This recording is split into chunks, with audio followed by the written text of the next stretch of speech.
Test. Test, test. That is to sync the audio. Okay, my door's locked. Okay. Testing, testing. 1, 2, 3. 1, 2, 3. Eyes on me. Hello. We got a little bit of a set change. That's not really a set change. It's just me on my couch. It's a lot more comfortable than being in that corner.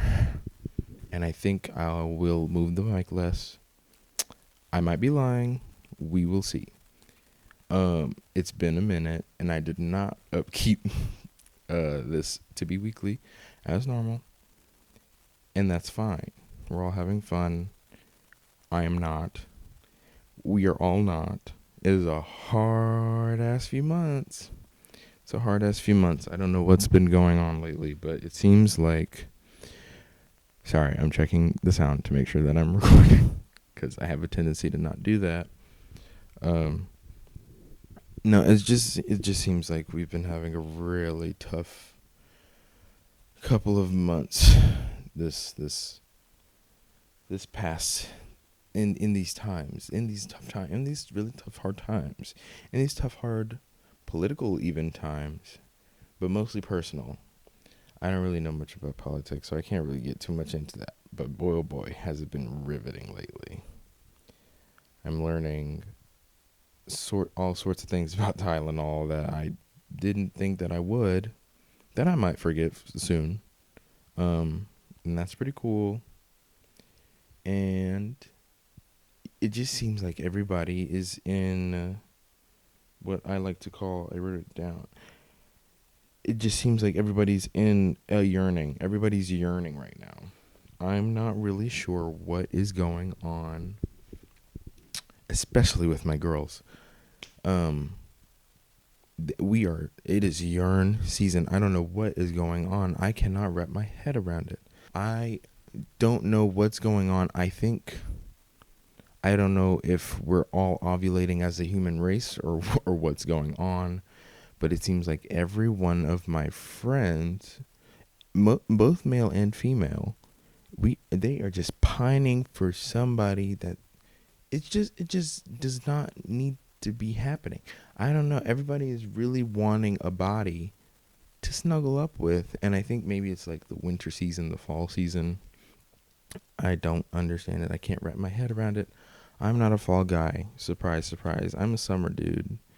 Everybody and their mother here loves fall and the cold and I don't even understand that, because it doesn't get that cold in California. It gets maybe 60 to 50 at max, and people are pretending like it is, Christian girl autumn. It is the whole fucking works.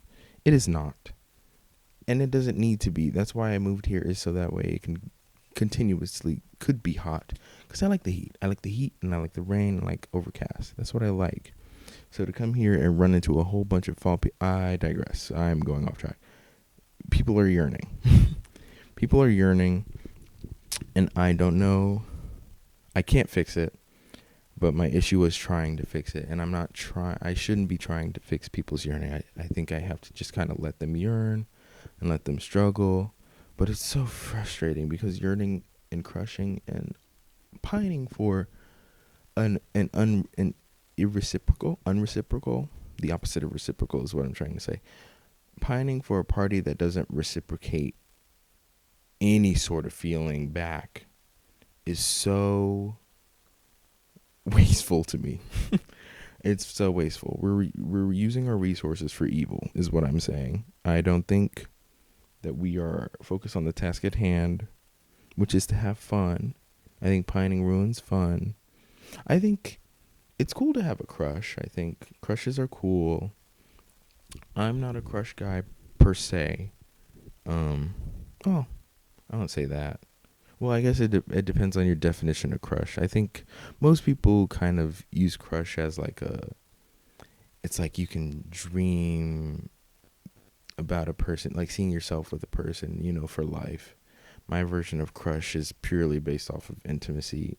So I don't think I've ever had that kind of romantical aspect of a crush. So I don't really understand it. But I don't need to. It's none of my business. but it becomes my business when everybody and their mother comes to me with their business. Does that make sense? So I'm hearing about so much pining that I can't help with, and I'm being referred to as a source to try to help with, but I have no bearing, and nobody listens to me anyway. I tell them, hey, you know, there's a lot of people pining for a person that they simply don't need to have or can't have, this, that, and the other. I give my 2 cents. I tell them, hey, you're wasting your time. Maybe move on so that way you can pine for somebody that can actually want you, so that way we can cut this short. We don't have to like do the whole like will they won't they thing, cuz I think that's a waste of time. But I think I'm realizing that most people are pining for the love of the game. Like it doesn't really matter the end result. People pine because they like the feeling of being human and yearning for something. And I think that is probably at the end of the day what it is. I don't understand it because it's not that I'm like a goal oriented person, but it just doesn't seem like there would be an end to it. Like, and I know you can't put like a beginning and end to a feeling, but boy, oh boy, it would make things so much easier if you could. It really would.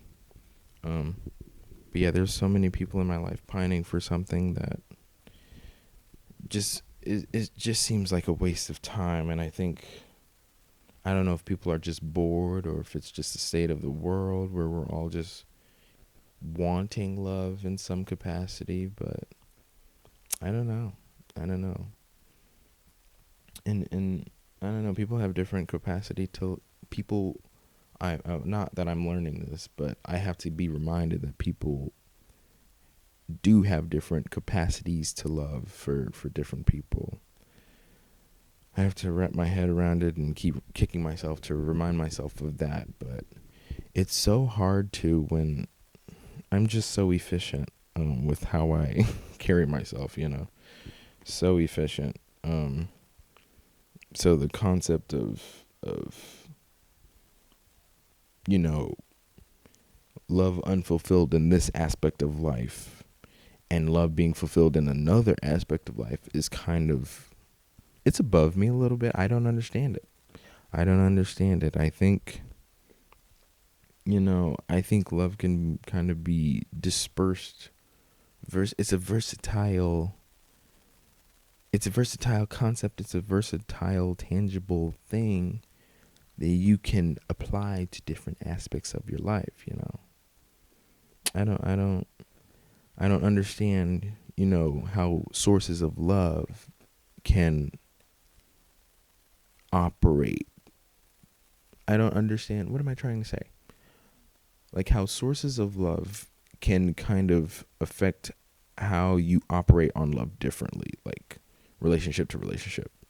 And I think what I'm trying to say, like, I think to give a tangible example is like friendships versus intimate relationships.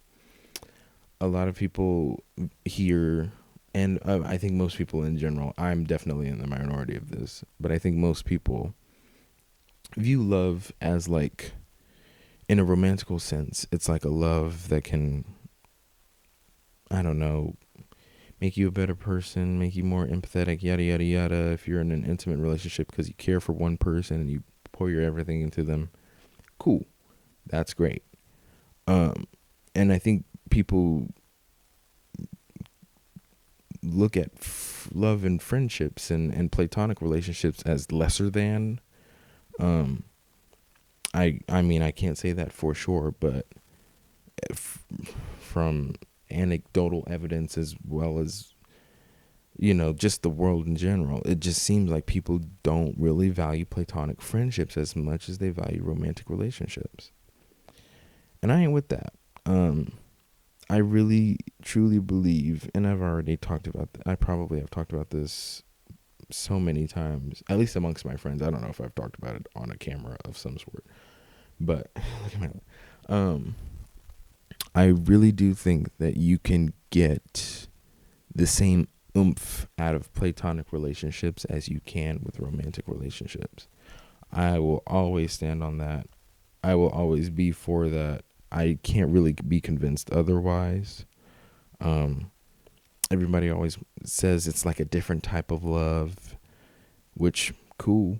Um, but that different type of love is so high stakes because all of these romantic relationships I am witnessing, it's like all or nothing. Like there is no gray area. It's really tough to navigate. And like friendships are so much like you have so much room with friendships to make mistakes and to grow. And it's like in relationships you can't, like you can grow and you can do that, but it's like you guys have to be oriented in the same, like you gotta have the same goals and the same, not same personality per se, but you have to function the same basically in order to grow in that direction. And I think that's too specific. There's too many people in this world to try to kind of pick one to grow with. It doesn't make sense to me. And it's a difficult feat, and it's damn near impossible to do and or find within this lifetime realistically. um yeah, not to be pessimistic about love. I think if you're in love, keep going, stay in line. i think I think keep doing what you're doing, all of my lovely people. I mean, shit, I don't know who's watching this, but this is for me. I always forget that I know that I'm recording and I'm posting this on YouTube, but the intention of this is for me at the end of the day, so I do get to say what I want, because I don't get to elsewhere. That's the point of this, and I have to remind myself of that. Couples, do your thing, but just know I'm not going to be coerced into that. I don't. You cannot convince me to fall in love when I have so many cool, lovely, and long lasting friendships. And it's so fun. And it's so fun to have little crushes on your friends too. I will say that. I don't care. If you're my friend and you're probably watching this, I probably had a crush on you. I don't care. It's a platonic thing, don't worry. It's not all weird, but to like crush on your, like having like a little friendship crush, to be like, wow, I want to be around you. That's a sweet ass feeling. That beats any sort of, I don't know. In my head, that'll be any sort of romantic kind of, any sort of romantic adventure in the long run. To want to be, around somebody just because you like their presence is, I mean, it's applicable to love, but I get all of that out of my friendships because I got some cool ass people in my life. I really do. Not to brag. It's like the one time I'll brag is about other people. I'm really surrounded by some cool ass people who really want to fall in love, and I'm like, I'm like right here. What the hell? So pick me. We're chilling. You don't need love. You don't need love. Hang out with me. Choose me. Hang out with me. Love Hang out me. with me. So yeah, that's all. I don't know what I'm gonna put up on this green screen, by the way, for that, but who knows? Yeah. Speaking of hang out with me, I tried to have a game night. I think like, was it October? Date of shooting this is October 7th. So hopefully I edit this week. But I tried to do a game night, I think a few weeks ago in like September. Boy, oh boy, I invited, I think, like 13 people to that, which doesn't sound like a lot, or maybe it is a lot. I don't know anymore. I think it's like a good size. I invited 13 people because I expected half to come, because that's LA rules. LA rules are kind of like the amount of people you want to go to your event, I kind of have to double it and then give it to the next person. Like if I want to have an event where I have 10 people, I got to invite like 30 of them bitches so I can get like 20 people say that they're going and then they, drop out the last minute. With peace and love. They will do that though. But yeah, I tried to host game night and I wanted it to be like 8 people so that way we can play like some cool board games and cool video games and like Jackbox it up and stuff. And I had like invited 13 people because I was like, obviously some people are going to drop out, yada yada. And only 4 people showed up. Wait, no. It was 3 people and then 4 people showed up later on. Which I'm if I might say, I'm very, very grateful for those 4 people that showed up. Shout out to Eric, Rory, and Nicholas, and Gianella. You guys are my people. Um, will I say my feelings were a little hurt? Yeah, I will. I haven't had that sort of group rejection in a long time, and I think it was really nice. I was very humbled.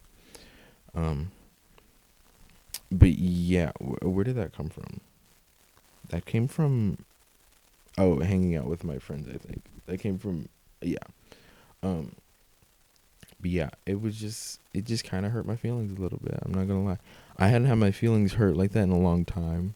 I think because usually in group settings, I rarely coordinate group events, and usually like people will show up and like I expect them to be small, but I think because I was kind of looking forward to like doing like a little, like I kind of made a little itinerary. I kind of did. I kind of got really into it. Not really into it, but I definitely made a seed bracket of some sort because I wanted to have a little tournament. And then only 4 people and only 3 people showed up, which honestly was perfect because there's a lot of 4-player games out there. Hey, who would have known? Not one board game was played, even though it was a board game night, but we did play like Wii or Switch Sports, which is different than Wii Sports. Um, yeah, no, I had a little itinerary out for like the whole group. I made pitiful Jello shots. I will say it was Jello.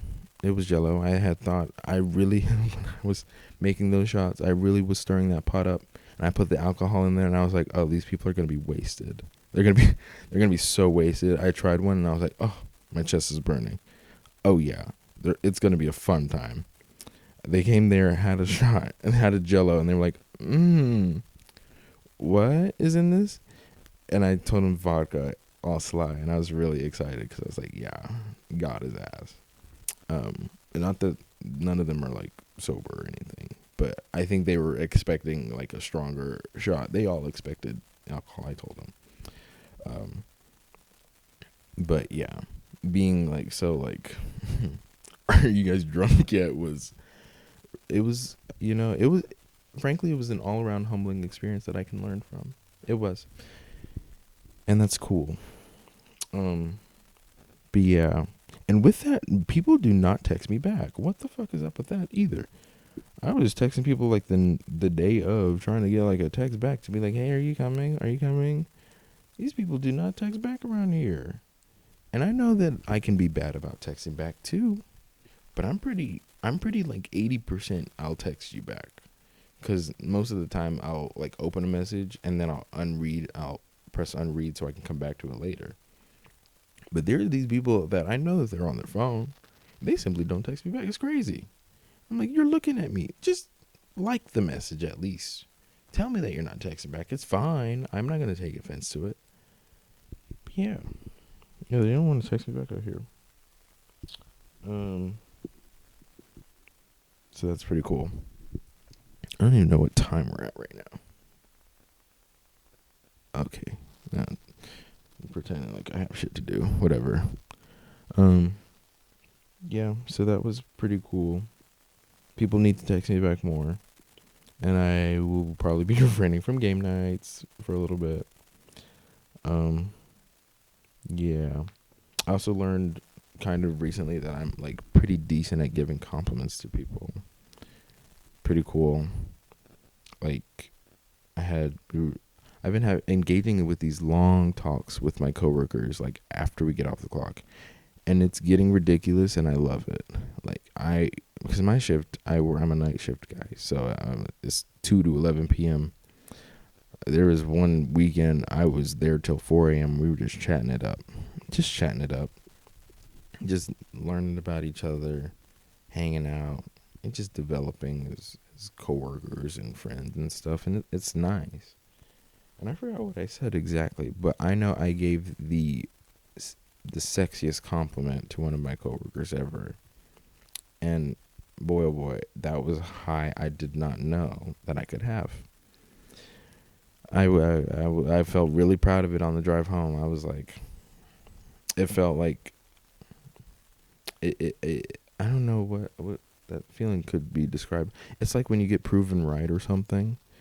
Because I gave him the compliment and he was just left speechless. And I was like, and when all he could say was likewise, I was like, yeah, that's a good compliment. He did not know what to say back to that. And that was pretty cool. I've never had that feeling before. And that was really cool.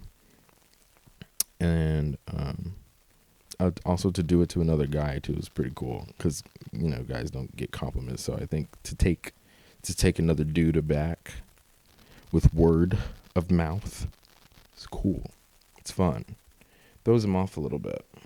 A little bit of sincerity really does throw off the average man. It's really awesome. And yeah, I mean, I'm not exempt from that either, but it was just refreshing to be like, I still got that, because I meant it.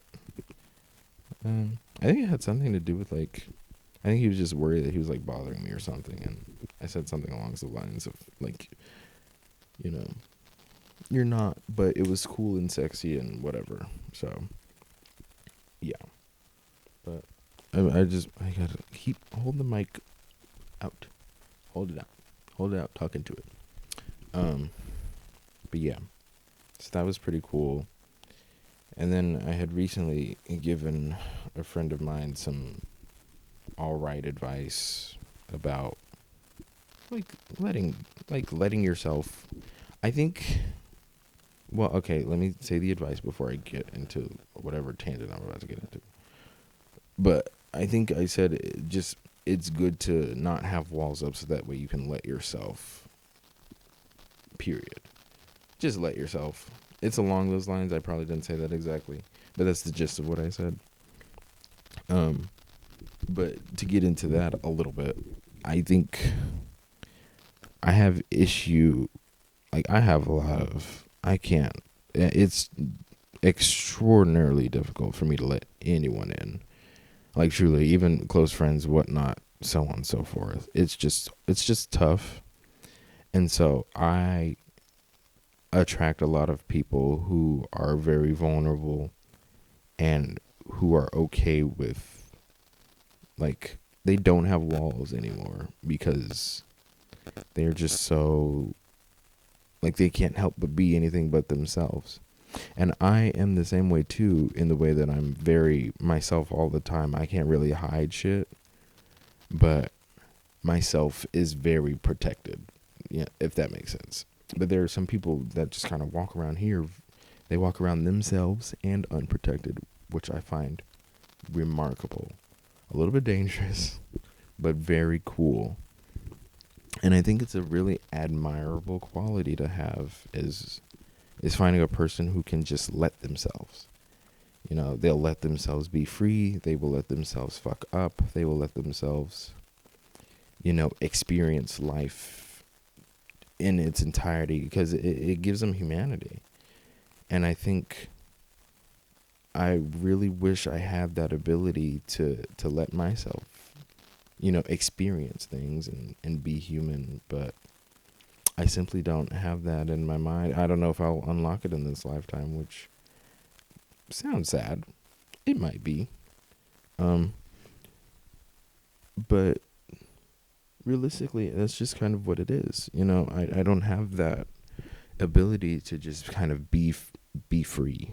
And I'm not really, not that I'm not allowed to, but the world isn't built for me to be free just yet, in not every regard, but in a lot of regards.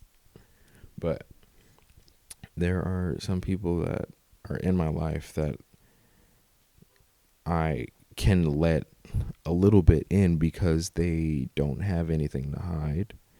And that's like the easiest way to get to my little heart is to strip naked emotionally, because it allows me to gauge you and to see if I would like to welcome you into my life.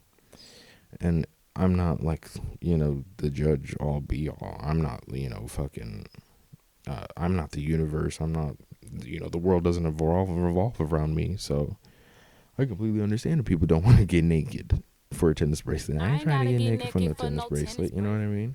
I get it. But to the people who do, I salute you. It's refreshing and it's remarkable, and it's something that I will never not notice that. It's really because I want it's a little bit of envy. I really respect and I want to have that kind of quality of being a human. Like it's not even like an introvert extrovert thing. It's just people who, once they feel comfortable with you, can just like there's nothing there. Curtains. There's no curtains. It's just them. And I love that. It's really cool. So, yeah. I hope that one day that gets solved for me. But until then, we ball.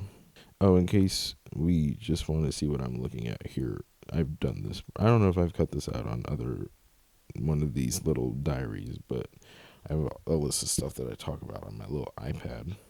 And I showed the camera that, like, if it's gonna pick it up, cool. Yeah, I think this was to my earlier point about yearning in couples, but I think it is a skill to third wheel, hard pivot. I think it is a skill to third wheel, and I think I'm pretty good at it. I think I'm pretty excuse me. I think I'm pretty C minus, or no, I think I'm pretty C plus B minus grade at third wheeling because I've gotten so much experience doing it. And usually you can kind of see, like, how to navigate it because I'm very ambidextrous in the way that I don't view couples as couples. I really try to make it a point to view the couples that I am third wheeling as individuals because I am not going to view you guys as a unit. That shit is corny. I'm so sorry. I'm not sorry. I don't know. I'm not. I think it's important to view other people as individuals and not as couples. But there are some couples that I am around that really emphasize being a unit, emphasize being a together, and I'm not really with that. I really try to distinguish I really try to distinguish my friends and my friends' partners who I would like to eventually make my friends. I bring a really I see you as individuals vibe to the couples party. I don't know, what does that mean? I bring a very individual vibe to the couples gathering that couples really don't like type beat. We'll figure that out in post. But yeah. And I think with that it helps me third wheel a lot better because when let's look at this as a diagram. Here's me. Here's couple. I'm connected to couple partner by this person. When the source person of the couple, the intermediary between me and the partner, when they leave, I'm pretty solid at not isolating them as, well, this is boyfriend or this is girlfriend. And I think there's a lot of people that end up doing that for some reason, and I'm not sure why. Like some people do it off rip because that's kind of the vibe that the couple gives. Oh, I'm still recording, thank God. Some people do that off rip because that's the vibe that the couples give. I do completely ignore that vibe, so that way I can actually get to know the partner of sorts in the way that I want to, because I really don't like forming opinions based off of other people's opinions. And it sounds so, I don't know, maybe it sounds woke, I'm not sure. Call me woke, but I like to form my own opinions, you know what I mean? No, but truly, a lot of people will try to kind of, give little inklings to their partner to, like, this is what you should think of them, yada, yada, yada. I just completely disregard that, and from I start from blank slate. Because it's more fun that way. I don't want to get to know your partner in the way that you know them. I want to get to know your partner in the way that I know them. Like that's going to be our thing, especially if the relationship continues. That's our thing. Because it's just not fair to them to be looked at as an asset to somebody else. I hate that. I would hate that. You know. So I think in that sense, I'm pretty great at third wheeling, and I've been a part of so many couples still together and not together that I've navigated thoroughly, and the friendships that stayed, and the friendships that dissipated as they should have. Um, and I think I wrote down how many couples that I've third wheeled just so I can give in case people are looking for a resume for a professional third wheeler out there. I've got 12 couples under my belt that I've third wheeled in my whopping what? How old am I? That's like a couple every year, every 2 years I was born. So do with that math what you will. Um, what? What the hell was that? Anyway, talk to the mic. But yeah, so I'm pretty good at that, and I think I don't know if I want to continue doing it. I said all that. I'm like, I don't know if I want to continue. No, I do. I really like it. I think a lot of people look at it as like an awkward thing, but I really do find it super enjoyable. A trio hangout is so fun. Like, you guys want me to be a part of your little couple, maybe. I don't know.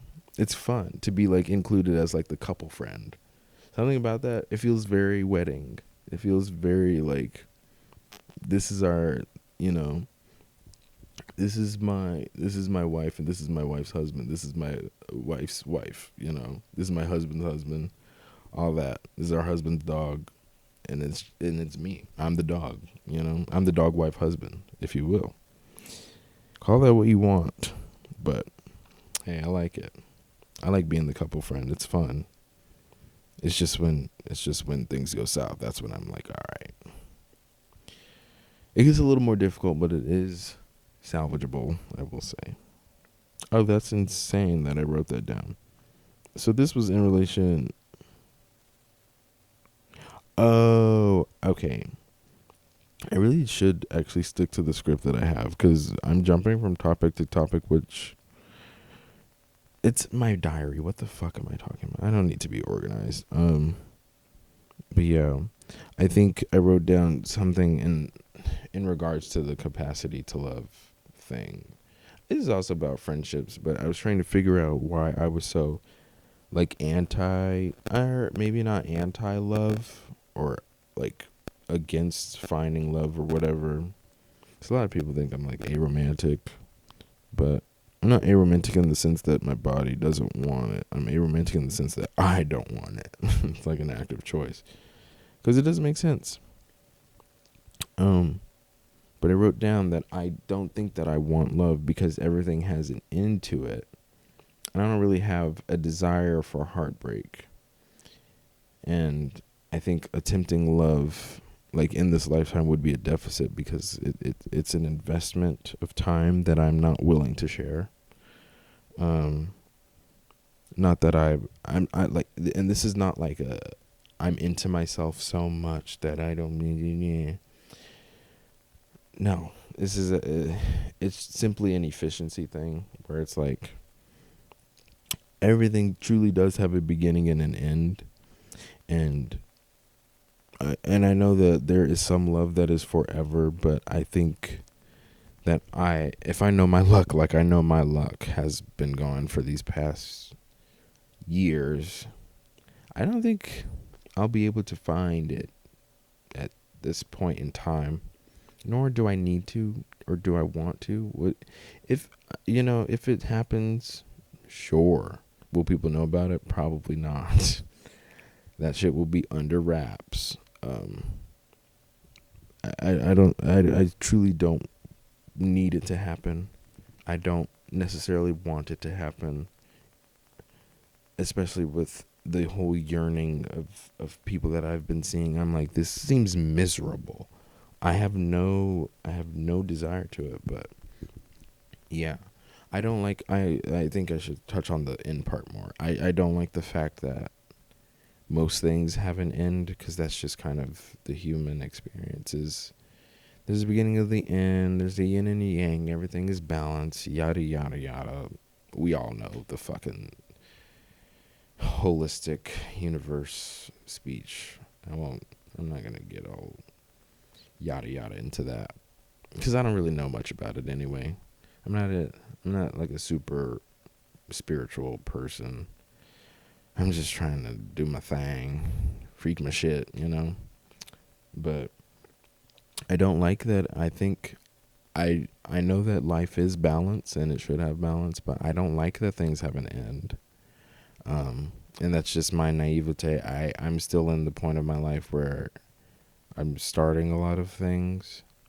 So looking at the end of it doesn't, I shouldn't say terrifies me, but it's a bummer. Like starting something knowing that it will be done, that's how it's going to work. It sucks. And I don't like that. I don't like that at all. And knowing that that is likely going to happen in an aspect of life that is so pivotal to the human experience, it sucks. I don't want to put myself through a love that has an end. And an end can mean many things, you know.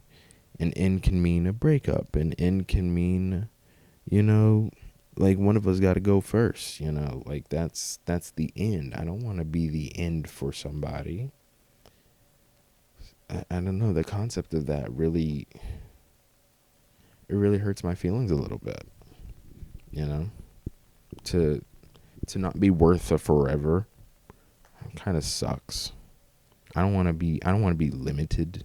I don't want to be put into a span, you know. I want to be I would like to be somebody I would like to be a timeless kind of, I would like to be a timeless experience if I could have it my way, you know. And that's what I think friendships are. And I think the argument could be made that friendships are the kind of the same way as relationships, because I mean I did say that earlier.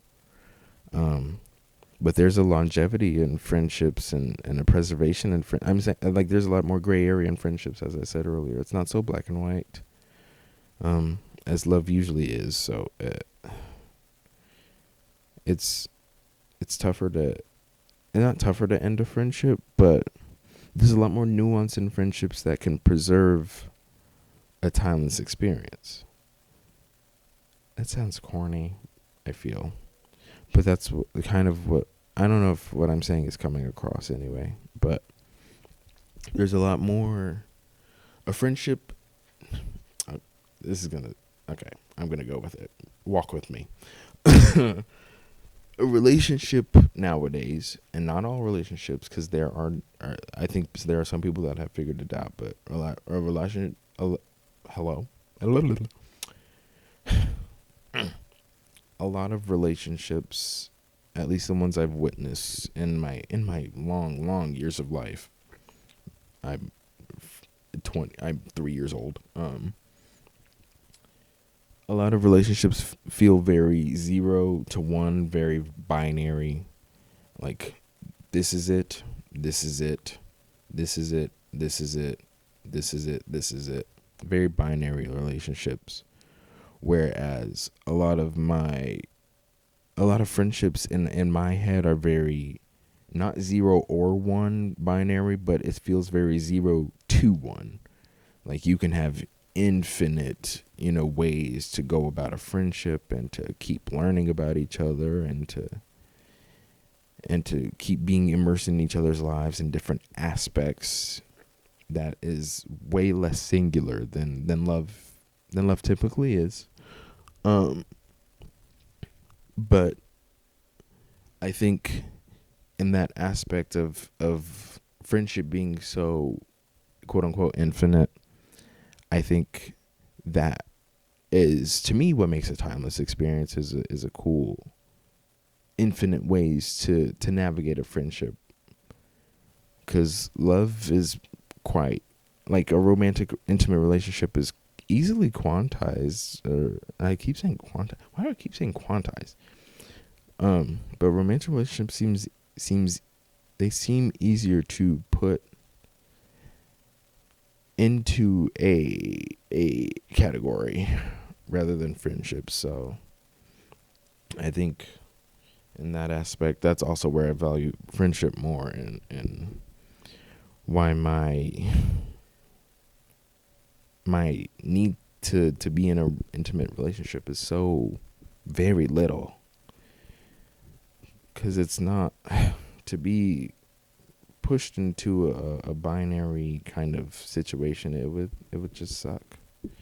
It would suck. I don't want to do that. I want to be experienced for a lifetime. And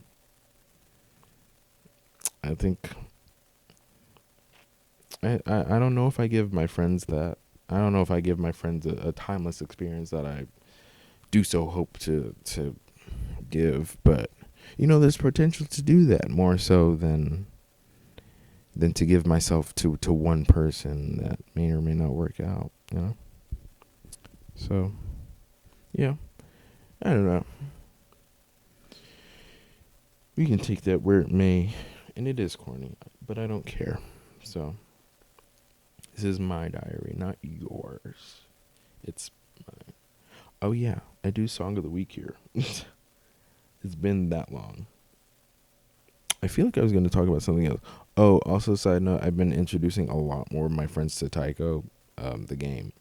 Fantastic. One of my friends bought a drum, and this is not promo, but kind of get into it because we be drumming over here. So that's awesome. Song of the week here. Song of the week. It's been a month. It's been a real month. My song of the month is going to be. Hold on, everybody, hold your freaking horses, dude. Hold your freaking horses. I don't know if I have Spotify on my iPad. Okay, so here's what we're gonna do.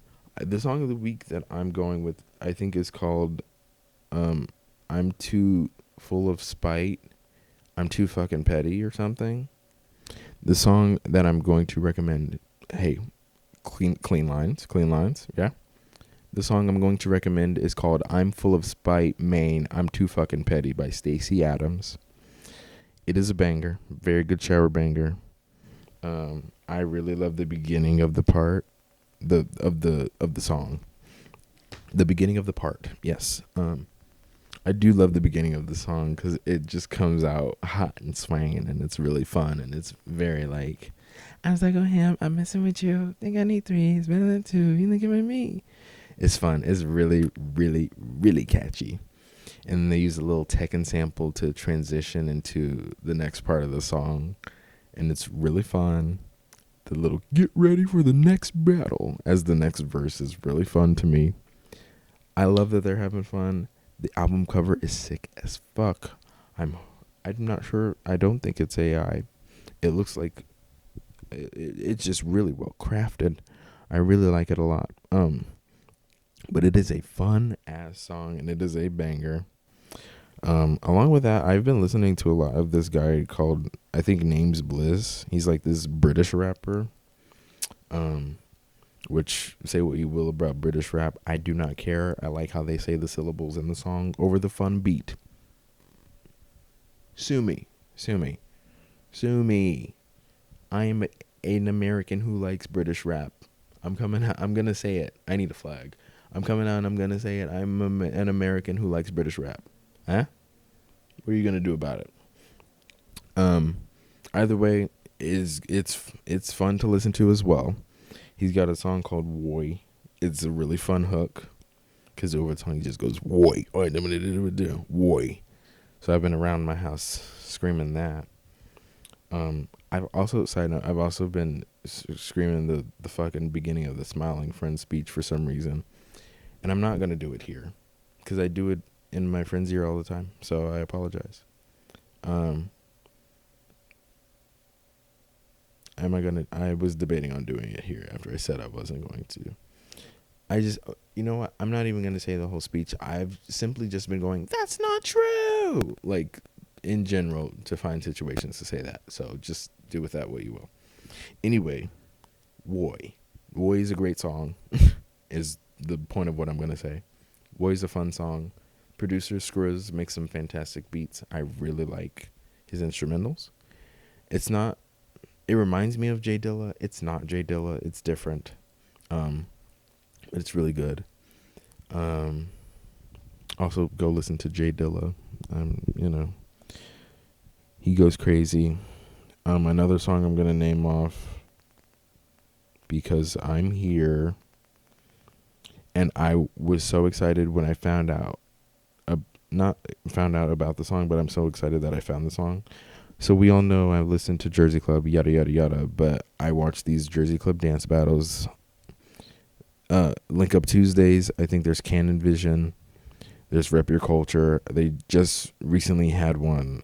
It was like Fig Nation. I don't know what it's called. But they recently had a dance battle with two very good dancers. One is Leek, one is Jordy. I have just come upon knowing Jordy as a new dancer. I have not seen his stuff before, but they were I liked this battle. The battle was really good.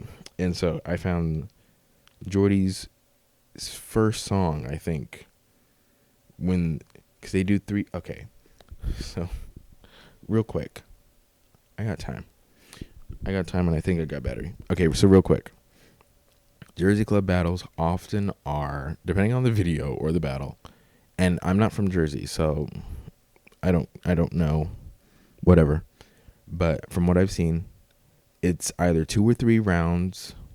Usually for the women they do 2, and I think for the men they do 3. They do like tennis rules, which is so funny. But this one was, I think, a pop-up battle, which are battles that aren't planned. Leek has been a dancer for a lot of years that I've been following. Jordy's a new dancer that I just started following recently, and he's really fun to watch dance. They all pick a song to battle for their first round to kind of set the stage. I think their second rounds is usually where they pick like a harder song to like kind of show their shit, you know, like to kind of level up the audience and stuff like that. And they use the first song to kind of figure out what the audience likes, and the second song to kind of kick up and show off their lab moves and stuff. And then the third song is kind of like just to close it out. But in this particular battle, I liked it a lot because Jordy's first song, he just kind of came out swinging, and a lot of his moves were really great. And you could tell like when they have like been labbing the song, because a lot of their moves like relate to like the chops and stuff of the song. A lot of Jersey Club music uses chops from like different, they'll use it from damn near anywhere. It'll be like video games, you know, samples from movies, TV shows. And so they'll come up with moves related to that. So basically Jordy's first round song I really, really liked because he came out the gate swinging, and it's called Pa Rappa 2, like the video game. And it's by Ollie, and it's on SoundCloud, and it's really fun to watch. Yeah. And a lot of the samples from that are the kick punch, chop kick punch, chop kick from like the video game. And it's fun, and it's very grungy Jersey Club. It's very like moody and dark, and it's just really fun to listen to.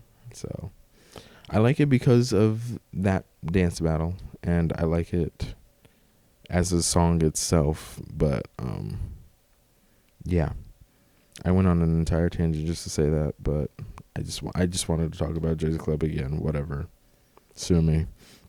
I'm a fan. I'm a little obsessed with it. I am. There's been a lot of good they recently started posting more dance battles lately with some good ass dancers. It's fantastic to watch. It's fantastic to watch Leak dance. It's great to watch Wiz dance. It's great to watch E-Skills dance, but I haven't seen an E-Skills battle in a minute. Um, there's a lot of cool black dancers that come from Jersey, and they start off doing Jersey club like dance moves, and they slowly evolve to like bone breaking and incorporating different kinds of moves, but to Jersey club songs. It's just so fucking fascinating. It's so fucking interesting, dude. Get into it. Yeah. But I think I should probably stop talking because we should all have clicked out of the video by now. This is way too long. But congrats to me for recording this and getting all my thoughts out. This was very necessary. And I shall see myself in the next one. And whoever watches this, thanks for tuning in. Hopefully I didn't. Bye.